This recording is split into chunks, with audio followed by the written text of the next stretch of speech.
This is the inner city. Across America, it has taken a beating. Across America, people are searching for strategies to revitalize neighborhoods that were once vibrant. This is Old North St. Louis, a historic and architectural hidden treasure located just north of downtown St. Louis. 50 years ago, this was a crowded and active place with a diverse population.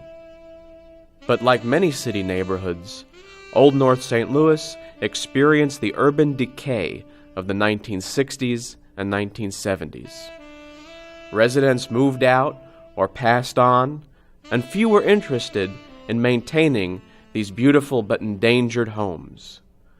As many of these historic structures fell beneath the wrecking ball, it seemed that this community might disappear. Today, the picture looks brighter. There is rebuilding. People are moving into the neighborhood. Old homes are being saved. New homes are being built. Old North St. Louis is on the rebound, and the key to its success is a renewed appreciation and aggressive promotion of the neighborhood's deep, rich history.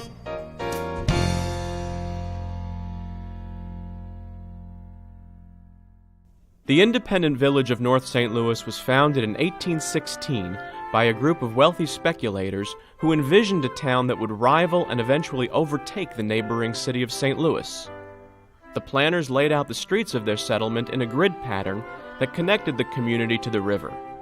St. Louis had its Market Street to convey freight from the waterfront to the town. North St. Louis would call its main thoroughfare Market Street as well. But trade was not the only aspect of life that the founders had in mind.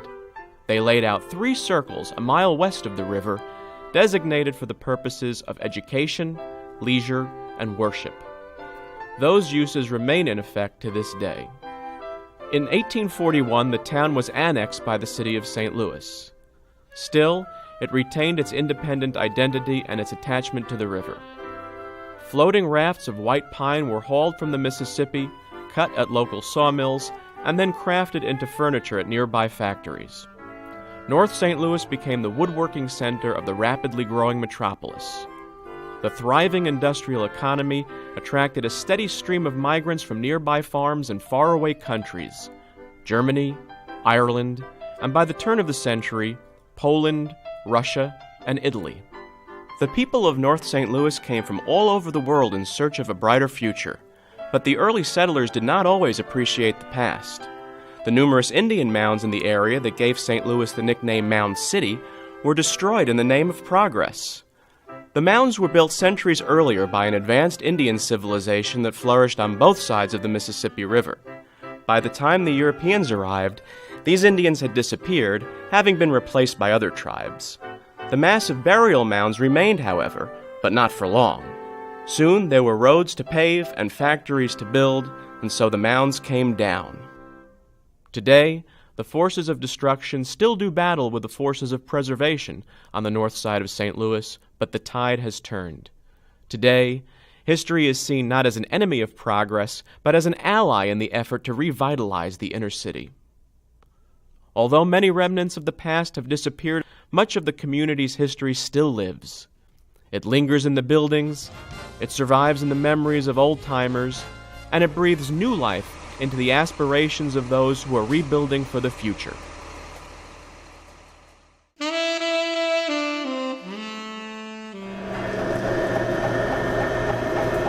Ice cream. St. Louisans love it, and everyone has their opinion on who makes it best. But undisputably, there is only one malt shop that takes you back in time. Crown Candy has occupied the corner of St. Louis Avenue and 14th Street for nearly a century. Andy Karanzif, along with his 2 brothers, are third-generation owners. Every Tuesday morning, you can find Andy in the back kitchen making fresh batches of chocolate chip, black walnut, and other flavored ice creams, just as his father and grandfather did years ago. Crown Candy opened in 1913. My grandfather bought the business, and he was born in Macedonia, northern Greece. He was very old school. I mean, he was work, work, work. You know, I mean, he put his whole life into this business. I mean, this is all he did. He lived above the restaurant from the get-go. Once he had a couple kids, they moved around a little bit, but they always stayed right in the neighborhood. But he was all about, always worked, my dad said. And that's where my father got it from, because when I was younger, my dad worked 6 days a week, 13 hours a day. And he always wanted to work hard, so we had a better life. You had confectionaries and ice cream parlors all over the place in this area. So, you were pretty much limited to who you drew from. We were lucky because right across the street was the old 14th Street shopping district. So you had retail business over there. So this was kind of a prime location. Because I always hear stories from my customers to come in when they were little, their parents brought them down here to the 14th Street Mall to do their shopping, whether it was for Christmas or Easter or Valentine's or whatever. And then the treat was to come down to Crown's and get a banana split or an ice cream cone. Everybody comes in here and they're in awe sometimes. Just to look on, I can always tell a first-time person in here because their face is just like, wow, look at all this stuff. Kids are amazed. They've never seen a phone booth before. We've got the old wooden phone booth out there. They're just fascinated by it. We are an old-time ice cream store, an old-time, candy confectionery. So, we're the real deal. We're not new trying to look old. We are old. Crown Candy is not the only old business in town. A few blocks south stands Mark's Hardware Store, where customers still gather around the old wood-burning stove to shoot the breeze and debate local politics. Business was begun many years ago, 128 years ago, when one of the older brothers got set up in here, and the youngest one, my great-grandfather, came along with it after he got out of Webster School. He came up here and started working in the business and carried along, and his son did likewise. Throughout Old North St. Louis, one finds relics of a bygone age that provide a glimpse into how life was once lived. There's the Melanphy Emigrant Home, which provided short-term lodging for needy immigrants in the 1860s. The church building on the corner of 14th and Howard Streets that burst with German songs when it housed the North St. Louis Singing Society. And the public bathhouse, which provided hot showers for the thousands of families that lacked indoor plumbing in their homes. Then there are the ordinary houses that date back to the days when North St. Louis was a crowded and flourishing neighborhood. In 1983, Mimi Stiritz wrote the nomination that placed Old North St. Louis on the National Register of Historic Districts. She knows as much as anyone about the neighborhood's architectural history. One of the things that makes Old North St. Louis special architecturally is the great concentration of what I call early Greek Revival vernacular housing, like the row that we see across here, which has been freshened up with white paint, but underneath that white paint is traditional St. Louis handmade red brick, which sometimes was originally painted red. And looking at the cornice line, this very simple brick trim, which is called a dental course, is characteristic of these early buildings. If you can see the round arch opening, which is distinguished from all the other rectangular openings, marks what is called a mouse hole, a passageway that leads one through a kind of tunnel space to the rear of the property, where residents who lived on the second-story apartments would have stairs to walk up.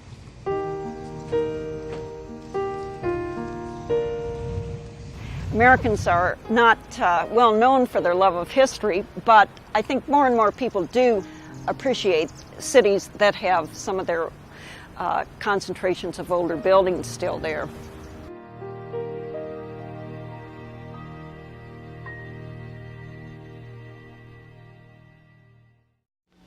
What kind of an area is the near North Side? It's been called Little America because it is the American melting pot in miniature. There are second to fifth generation Poles, Italians, Germans, some Mexican, Czechs, and Spanish living here. It was not so long ago when the streets of North St. Louis filled with the sounds and smells of far-off places, when lives were governed by ethnic traditions, when the old world was not so far away. It was a time that some people still remember. Anna Garamella's parents were born in Italy. She and her husband lived on North Market Street. My mother-in-law, when she come from Italy, people would tell her to go to the downtown on 7th Street. They had the cookie, like Missouri Bakery, and they had all those Italian cookies, Italian food. They had the fish man. Every Thursday he got fresh fish, and people go down there. My mother-in-law come home with fish. She'd make a fish soup or whatever. Bakeries around here, that was one thing. Bommarito's up here on 19th Street, the White Way Bakery next door here. Italian bakeries, German bakeries, they were all different.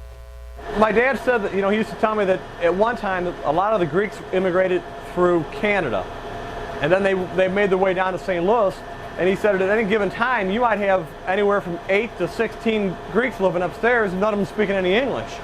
But they all lived up there, in the rooms up there, in the apartments, and then they got jobs, and they learned their English, and they saved some money up. And he says they used to cook some of the, they used to cook goat in the back, they used to roast it, they used to make stews, they used to, they would cook the brains up, and, my dad told me stories about how they'd all be back there, cooking all these exotic foods. English is the language of commerce now, but German was the language of commerce then at that time. And of course, as time went along, Italian and Polish came in. For us, it was the Macedonian dialect in the back room. That's what my dad always talked to all his friends in. It was not just foreign immigrants and their children that came to North St. Louis. The neighborhood attracted African Americans from the rural South who came north in search of jobs and freedom. James Reed, whose parents had moved from Tennessee, grew up on Brooklyn Street. We had 933 Brooklyn. We lived on the second floor upstairs over the grocery store of Sam LeBeau. We had 1, 2, 3 rooms and a large front porch. It was a huge front porch.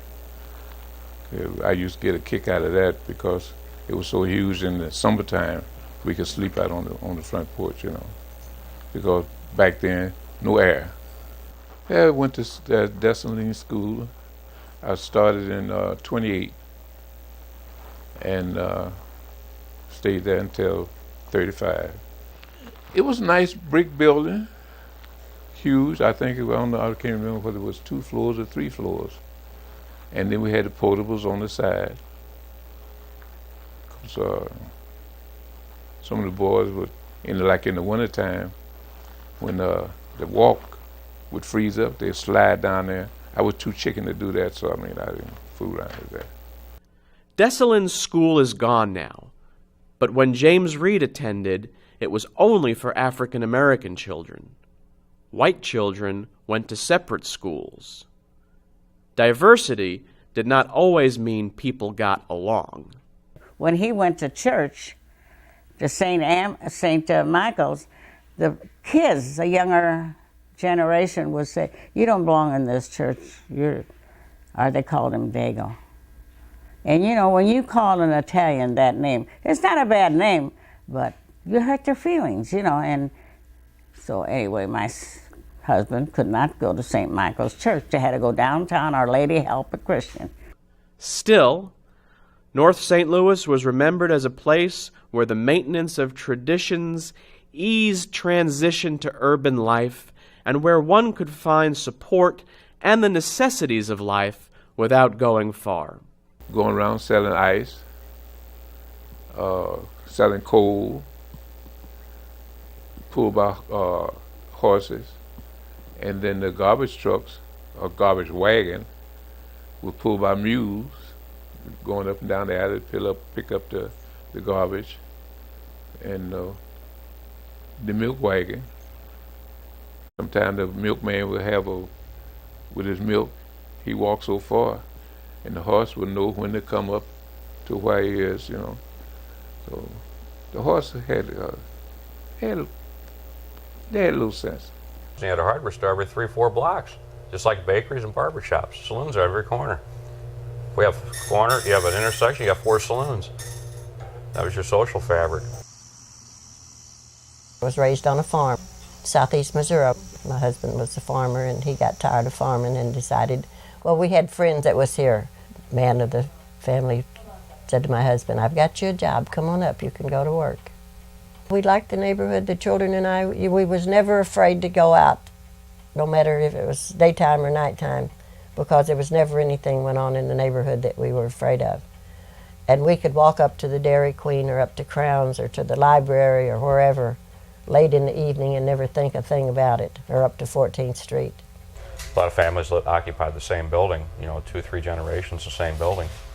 And that's part of the social and the family fabric that kept things going together too. You have more than one generation living in the building, or at least in the same block. And one generation could depend on the other for help in sickness or child upbringing and like that. It was all part of the family fabric, And that made for a closer community. Changed quite a bit after the war. FHA loans, GI loans, the whole thing. Seeking the little piece of happiness, out there in the hinterlands. Large homes, big lawns, new schools. These were some of the factors that had people of North St. Louis packing their bags for the suburbs. Yet not all who left did so voluntarily.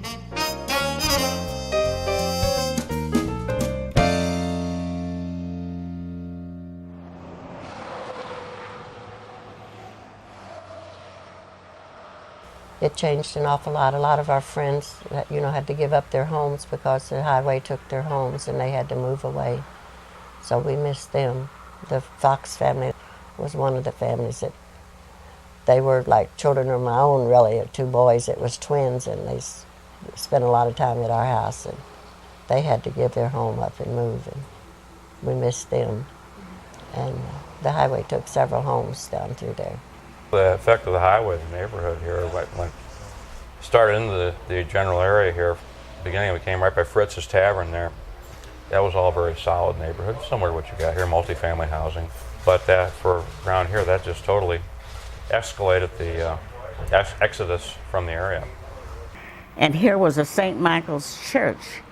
But St. Michael's, after that, they never tore any other church down. And we were very disappointed. It was an old church, beautiful inside. Nobody did anything about it, didn't get out and fight anybody for the reason, but that's what they had to do somehow. And the highway's right in the middle of that church. Totally disrupted the traffic flow, the commerce.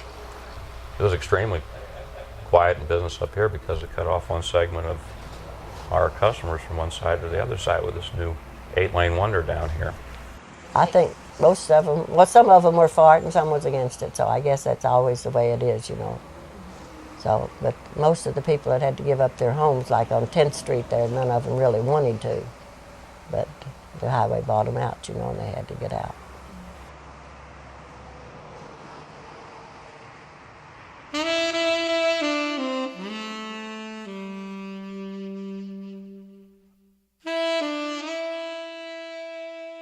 In 1964, President Lyndon Johnson declared a war on poverty. The inner city would become the main battleground. The federal government would provide the funds, and local communities would provide the personnel. Old North St. Louis was declared a model city, a recipient of intensive anti-poverty activity.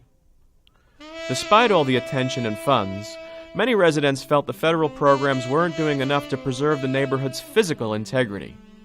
Absentee landlords let properties deteriorate. Demolition and arson depleted the housing stock.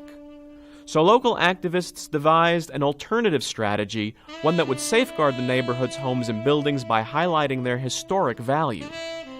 In other parts of St. Louis, the historic preservation movement was bringing investment back to the inner city, and on the near north side, people were discovering the beauty and economic advantages of older homes. A friend of mine who happens to live over on Rauschenbach, which is 3 blocks from here, told me really about the neighborhood, and quite frankly said, boy, you can pick up houses in this neighborhood down here, very, very reasonable. And so, of course, that piqued my interest, and I started coming down and looking at the neighborhood and liked it. And I wanted an all brick building and not have to pay a fortune for it. We moved in September 1979. In 1981, a group of dedicated homeowners formalized their efforts by organizing the Old North St. Louis Restoration Group. Over the last 2 decades, the Restoration Group has promoted the neighborhood by organizing beautification campaigns, sponsoring house tours, and purchasing endangered homes for resale to rehabbers. As a result of the Restoration Group's hard work, Old North St. Louis has attracted yet another generation of newcomers, young people, not simply content to live in old houses, but eager to fix them up and restore them to their former glory. I knew I wanted to rehab a house, and this happened to be for sale in a short period of time from the neighborhood association, who actually stepped forward to buy it. I just absolutely fell in love with this building. Totally naive about rehabbing buildings, and worked with a bank to get financing on the project, believing that those resources would be adequate in addition to my sweat equity to carrying this thing off, and started work. Replaced almost every single window in this house, replaced doors, relaid walls. It's been a long road. I really love the kind of patina, that many layers of activity. I mean, if you look at the woodwork in this place, I stripped it by hand, and if you look at the floors that remain here, they kind of tell many stories about the people that lived here, and the different scars and so forth. There's something much more gratifying to be connected to that than necessarily living in something that is new and fabricated and doesn't have that all those stories attached to it. What does it mean to use history as a tool for revitalization? Is it simply a matter of creating a nostalgic ambiance? Or does it require sustaining and building upon traditions of social interaction? In researching history of the neighborhood, we realized that just going all the way back to the 1800s, how this neighborhood has never lost its diversity. And so we basically, maintained that over the years. So we take pride in that we haven't gone from being a diverse neighborhood to just being middle to upper class folks, That helps with one's thinking when you can, associate with people from all economic backgrounds, and it helps keep one grounded. We're standing in the heart right now of what would be a 15-acre, 100-unit housing project to build new single-family, market-rate, and affordable townhomes. The new homes will reflect that 19th century character, but that's more about appealing to people's traditional tastes than it is recreating, the nostalgia of what this once was, a place that had segregation and racism. When you talk about putting 100 units of new whatever, you have the opportunity to really nurture that diversity or totally, destroy it. And so, I feel very strongly that, this area has not only the capacity to maintain that diversity, but actually enrich it and make it better.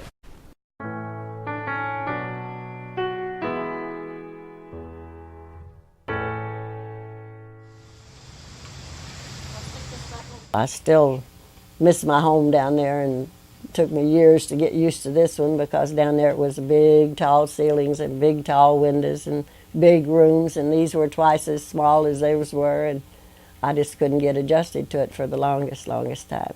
As an architect, I'm cognizant that, well over 90% of everything that's built in this country is built on greenfield sites. Well over. I mean, we are awful about reusing that which we've already made. And, as a society, I mean, you've heard it. It's been said again and again, we are the throwaway society, the ultimate, the sort of ultimate of a throwaway society is actually being able to throw away your cities, which, we're doing. In 1950, the population of St. Louis peaked at 850,000.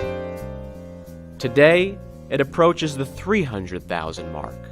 As St. Louis emptied out, development sprawled across adjoining counties: St. Louis County, Jefferson County, St. Charles County, Franklin County. Is the process unstoppable? Is it desirable? What is gained and what is lost? Are there alternatives? You want to live in a place that is real, that isn't invented.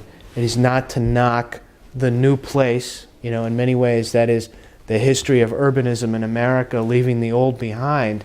But it is living in a place that has certain qualities, and those qualities are, a mix of uses, a mix of housing types, a beautiful architecture that, is very real, walkability. I don't know if you've heard, but we've got a great candy store in the middle of the neighborhood, and anywhere you buy a house in this neighborhood, you're only a 5-minute walk away. There's a lot of old homes, that architecturally significant homes down here that, you just don't see in some other neighborhoods. St. Louis is the city in ruins in a lot of ways. There's something really romantic about that. People pay several dollars to walk around European ruins, the price of admission to get in there. What's romantic about it is imagining that, cities are kind of a continuing process, and so what can be made from this set of ruins or fragments that could be better than what was before?